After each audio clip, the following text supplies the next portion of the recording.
I got friends that I know that I'm only gonna hear from in a time of need. I got friends that hit me up when it's been a long time they ain't heard from me. I got friends that will risk it all if I make that call and tell him it's peak. If he puts you on a shirt, he did it for me, it's a loyalty. I got friends that won't go anywhere else, she calls me the TBE.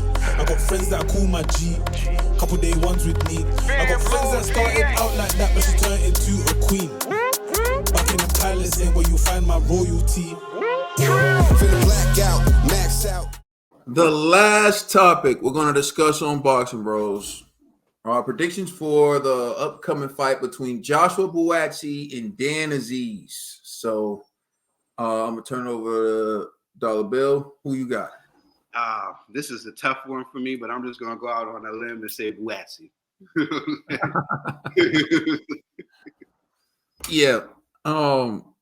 Look, I think Buatsi was a bit overrated in the beginning.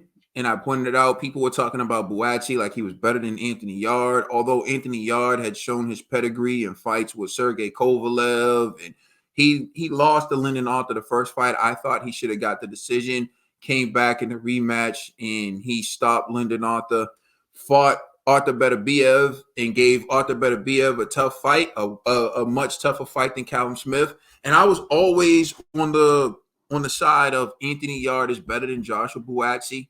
Some people accuse me of being friends with Tunde Ajayi because we were once on a platform together, but that's not why I stated. I just simply state how I really feel. And I think time has shown, and some people probably still don't want to accept it, but Anthony Yard is definitely much better than they gave him credit for.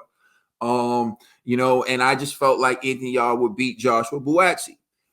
Now, that doesn't mean that I think Joshua Buatsi isn't good. I think Joshua Buatsi is still learning on the job, which is okay. And he's shown some signs of improving.